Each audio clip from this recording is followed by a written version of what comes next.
The first time the smoke detector went off, I was standing in the apparatus bay trying to finish paperwork from a kitchen fire we'd just cleared. My phone buzzed in my pocket. I looked down, saw the app notification, and for a second I thought maybe I was reading it wrong. Smoke detected, living room. I stared at it longer than I should have. It didn't make sense. We didn't smoke. Nobody smoked in that house. Not me, not my wife, nobody we spent time with. That was part of why the alert hit me so hard. It wasn't one of those things where your brain immediately goes, "Oh, somebody burned dinner." I called my wife. No answer. I called again. Still nothing. I told myself she was probably in the shower, or had headphones in, or left her phone in the other room. People miss calls. It happens. I know that. But I also know how fast a small thing stops being a small thing, so standing there and doing nothing wasn't really an option. We had an older woman across the street named Mrs. Kelly who still had a landline and noticed everything. She'd lived there longer than anyone on the block and knew every car that belonged and every car that didn't. I called her because she was retired and almost always home during the day. She picked up on the fourth ring. I said, "Mrs. Kelly, sorry. This is Dan from across the street. My smoke detector just sent me an alert. Can you look outside and tell me if you see anything?" There was a pause. Then I heard her moving a curtain. "I don't see smoke," she said. "Wait. The upstairs front window is cracked open a little." That got my attention. My wife almost never opened that window because the thing stuck and complained when it wouldn't shut right. I asked her if she could go knock. A minute later, she said, "I rang the bell. Nobody came. I don't smell anything from outside." That should have calmed me down more than it did. Instead, I just stood there with my phone in my hand, looking at the notification and trying not to build a whole disaster out of one weird app alert.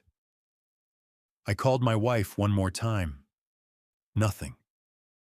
I was halfway to my captain before my phone rang. It was her. She sounded annoyed more than anything else. "What is going on?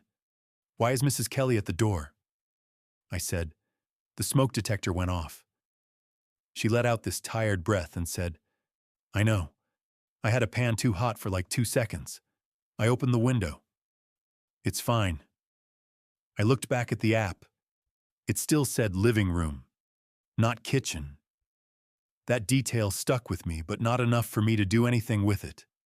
I asked if everything was okay, and she said yes, everything was okay. And then in that tone people use when they're already over the conversation, she said, "Can I go now?" I said, "Sure." That should have been the end of it. It wasn't the end of it, but at the time I let it be. I'm a firefighter. I've been doing it a little over 11 years. Long enough that the job isn't exciting to me in the way people think it is.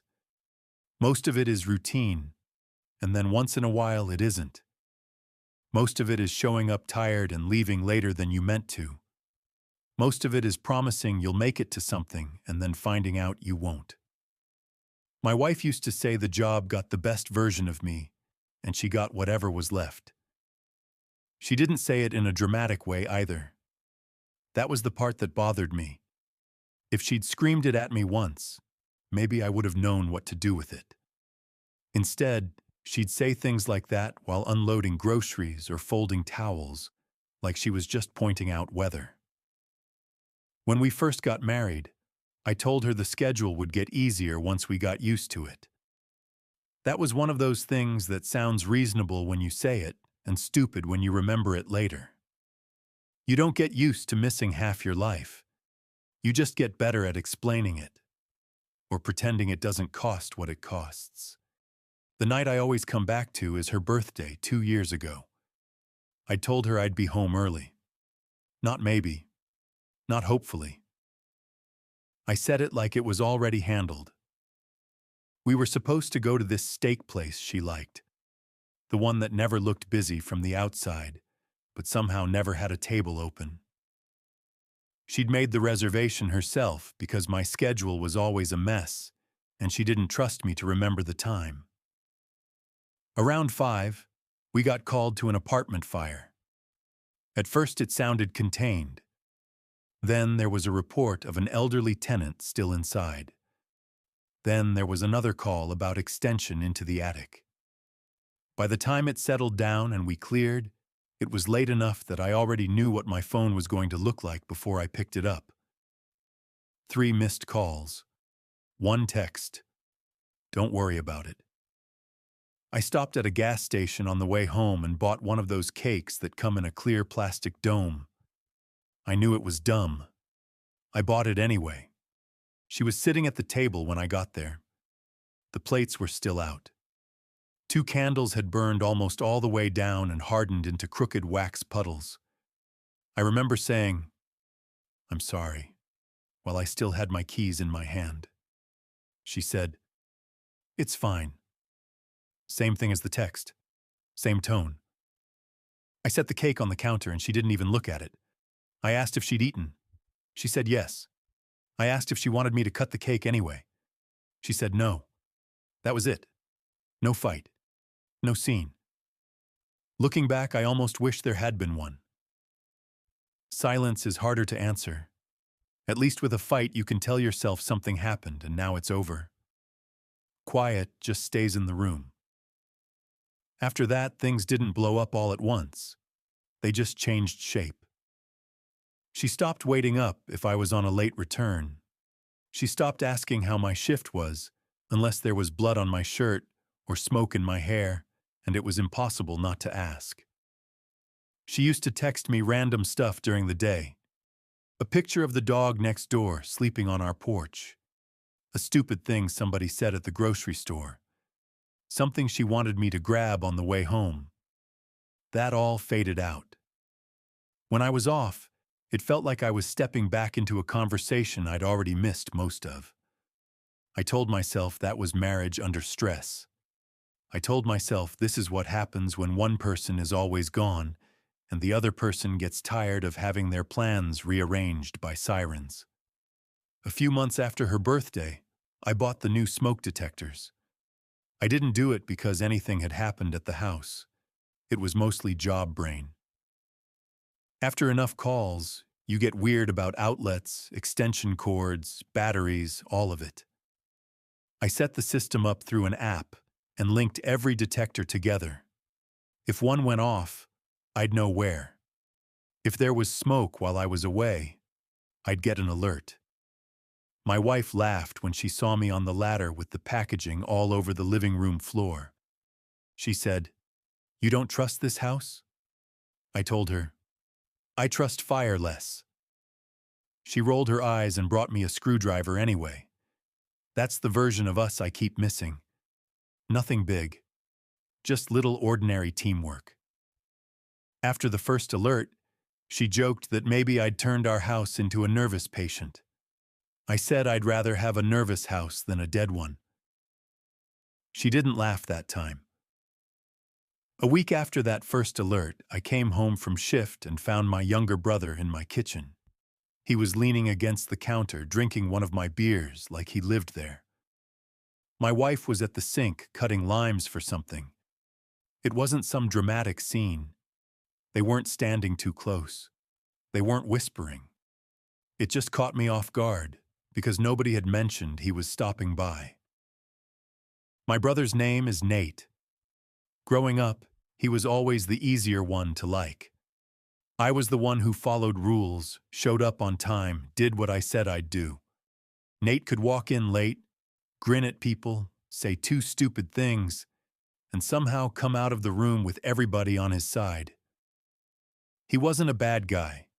He just moved through life like consequences were suggestions. He'd been married a few years by then. His wife, Erin, was nice. Smarter than he was, if I'm being honest, which is probably why I figured she balanced him out. That day he told me he'd come by because our back gate had been dragging and my wife couldn't get it to latch all the way. Figured I'd fix it before your neighborhood watch president across the street wrote you up, he said, meaning Mrs. Kelly. My wife smiled at that, but it was one of those smiles that belonged in the room and somehow didn't include me. I asked if he'd eaten, and he said yeah, they'd already ordered lunch. There was a takeout bag in the trash, 2 sandwich wrappers, 1 soda cup. Normal enough. As I walked past him, he nodded toward the living room and said, "That detector still giving you trouble?" I stopped. "Why?" He shrugged. "She mentioned it. That was reasonable. It should have stayed reasonable." Instead, I remember thinking I hadn't told him where the alert came from. Not that it mattered. My wife could have told him. Of course she could have. Married people tell family things. It wasn't evidence of anything.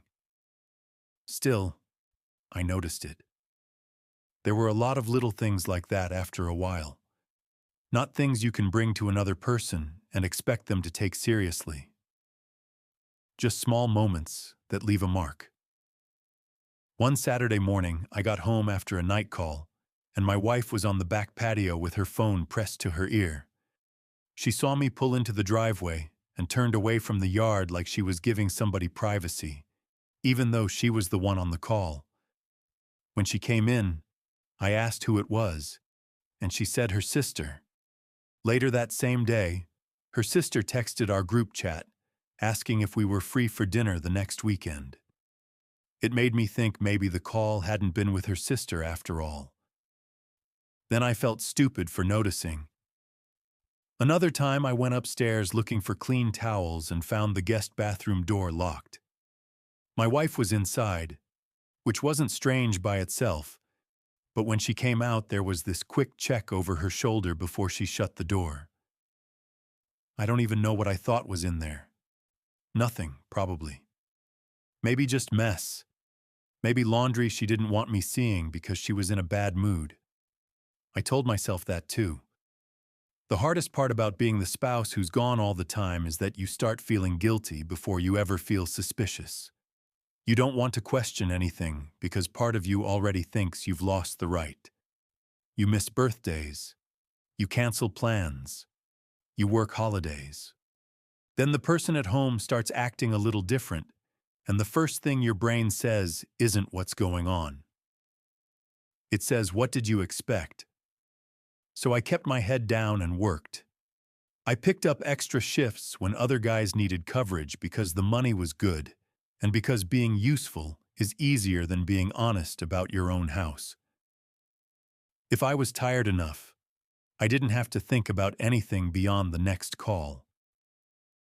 Around then, Nate started coming by more. At first it was always a reason. He was helping with the gate. He was dropping off a tool he borrowed. He was in the area and brought tacos. He offered to change the bulbs in the garage because I'd been saying for a month I was going to do it and hadn't. My wife would mention it casually. "Your brother was here earlier." Or, "Nate stopped by and fixed that loose handle." She said it the way somebody mentions the mail arriving. One afternoon when I was off, all 3 of us were in the kitchen, and the first alert came up in conversation. I said I still thought it was weird the app showed the living room. My wife said smoke drifts. Nate, without looking up from his phone, said, "If it bugs you that much, next time it happens, call me. I'm over this way half the time anyway." I laughed and said, "Hopefully there isn't a next time." He said, "There's always a next time with house stuff." Again, normal enough. A couple weeks passed.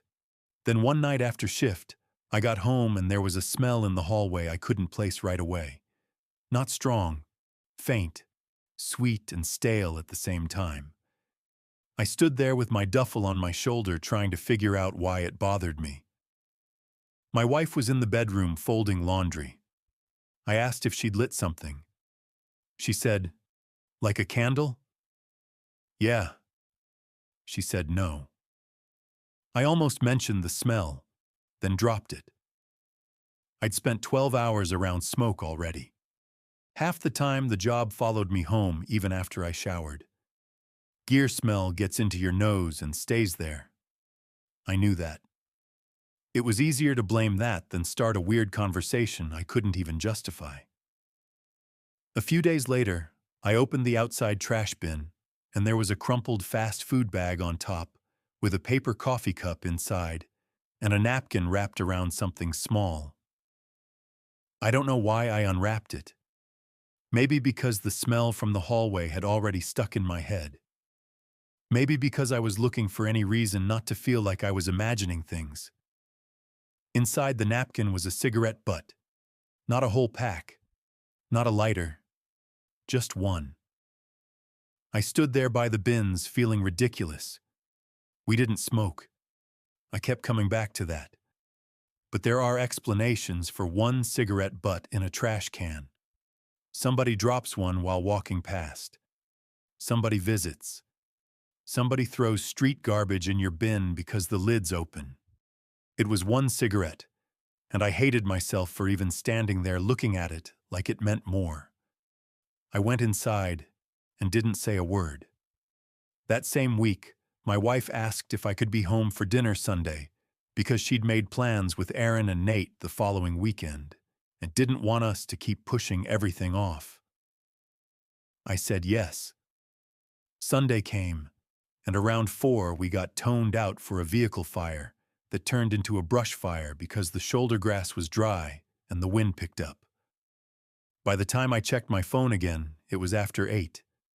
She'd sent one text. You don't have to explain. I read that message in the truck and already knew how the night was going to feel. When I got home, she wasn't angry. That would have been easier. She had leftovers wrapped in foil in the fridge, mine on one shelf, hers on another. She'd already showered and was reading in bed. I said I was sorry. She said, I know. I asked if she wanted to reschedule with Nate and Aaron. She said, I'll figure it out. That bothered me more than it should have, not because of the words, because she'd stopped saying we. 2 mornings later, I came back from shift and found Nate's truck parked down the street instead of in front of the house. That by itself meant nothing. The street was crowded. People park wherever. But when I walked in, my wife was in the laundry room and my brother was coming out of the downstairs bathroom. He had this split-second look on his face. Not panic exactly. More like he was doing a fast inventory of what I'd seen. Then he smiled and said, Hey man, your wife's dryer vent was clogged. You're welcome. My wife from the laundry room said, It really was. And that was that. Another thing with a clean explanation. Another thing that somehow still sat wrong. I'm not telling this like I knew the whole time. I didn't. If I had, I would have done something sooner. Or maybe I wouldn't have. Maybe that's the uglier truth. Maybe part of me kept choosing the explanation that let me go to work and come home and pretend my life still looked like it was supposed to. The second alert came on a Thursday. We'd had a rough morning already. Medical call before dawn, lift assist, then a small electrical fire in a duplex laundry room that took longer to overhaul than it should have because the wiring had cooked inside the wall. I was in the kitchen at the station rinsing soot off my hands when my phone buzzed. Same app, same kind of alert. Smoke detected, living room. I just stared at it. Not because I thought the house was on fire, at least not exactly. It was more like something in me had finally run out of excuses. I called my wife. It rang out. I called again. Nothing. Mrs. Kelly was at a doctor's appointment that day. I knew because she'd mentioned it the week before when I helped carry in her grocery bags. Without really thinking about it, I called Nate. He answered on the second ring. I said, Hey. You near the house? A pause. Not a long one. Just enough that I noticed it. Why? He said. The detector went off again. Living room, can you check it? Another pause. Then, yeah, I can swing by. He hung up fast. Too fast for somebody doing you a favor. I stood there with my phone in my hand, looking at my own reflection in the dark microwave door. Maybe 2 minutes passed. Maybe 3. Then he called back. All good, he said. Probably that touchy system of yours. His voice sounded flat. Not calm, not annoyed. Flat like he wanted the call over. I said, You sure? Yeah, he said. No smoke. Nothing going on. Nothing going on. I've replayed that line a lot. Not because it was a confession. It wasn't. But because of how quickly he said it. Like he'd decided the whole situation was already handled before I'd even asked another question. I looked back at the app. Living room again. We didn't smoke. I told myself there were still explanations. There are always explanations when you want them badly enough. But by then, I knew something was off. And once that feeling gets into your body, you stop being able to reason it away. I went to my captain and said I needed to be swapped out. He looked at my face for half a second and said, Go. I drove home faster than I should have. Not reckless exactly, just not thinking about stoplights as much as I should have been. When I turned onto my street, the house looked normal. No smoke, no flames, no neighbors outside. Nate's truck wasn't out front. The upstairs front window was open. I parked crooked, got out, and stood there for 1 second listening. There was nothing to hear. No alarm from inside, no television, no music. I went in through the front door. The house was cool. Too cool. Like somebody had opened things up to air it out. Then I smelled it. Cigarettes. Not strong, but there. Old enough that somebody had tried to clear it. Fresh enough that it hadn't really gone. I remember setting my keys down on the little table by the stairs because my hands suddenly felt clumsy. There was a coffee mug in the sink. 2 plates on the counter. One of our kitchen chairs pushed back at an angle like somebody had stood up too quickly. And upstairs, a floorboard moved. That was it. Just one sound. I went up without calling out. I don't know why. Maybe because by then I already knew the answer was waiting in a room and I didn't want it to have time to get dressed. Our bedroom door was shut, closed in the middle of the day. I put my hand on the knob and had this stupid thought that if I stood there long enough, maybe I could somehow choose a different version of my life. Something with a small electrical problem, a fried wire, a bad detector, anything else. Then I opened it. They weren't in bed. That somehow made it worse. My wife was sitting on the edge of the mattress barefoot, like she'd stood up in a hurry and sat back down because she didn't know what else to do. Nate was near the dresser pulling his overshirt straight, not buttoning it, just straightening it, which told me I wasn't early. I was inconvenient. Nobody said anything right away. I looked at my brother first. I think I did that because looking at her felt bigger, and I couldn't do bigger yet. I said, Does Aaron know where you are? That was the first thing out of my mouth. He didn't answer. My wife stood up and said my name once, quiet, not pleading, not even crying yet. Just like maybe if she said my name carefully enough, this could still turn into a conversation instead of what it was. I held a hand up and said, Don't. She stopped. Nate tried. Dan. I looked at him and he stopped too. There wasn't some big speech in me. I didn't ask how long. I didn't ask why. Those questions only matter if the answers can change something, and by then, nothing was changing back. I said, "Get out of my house." He nodded once. That was the part that really told me how long it had probably been going on. No denial, no confusion, no trying to sell me some version of events I might believe. Just a nod, like we'd reached the point in the day where pretending would take too much energy. He walked past me first. I stepped aside because I didn't trust myself not to swing if he brushed my shoulder. He smelled like my laundry detergent and cigarettes. I remember that in a way I wish I didn't. My wife didn't move. I said, still looking at the door and not at her, "You too." That was when she started crying. Not loud, just the kind where somebody loses control of their breathing before they lose control of anything else. She said, "I'm sorry." I said, "I know." It wasn't forgiveness. It just felt like the only honest answer. She left after that. Shoes in one hand, purse in the other, like she couldn't quite get her body to remember normal order. I stood in the bedroom for a minute after the front door closed. The bed was unmade. One of my t-shirts was on the floor. The window was cracked.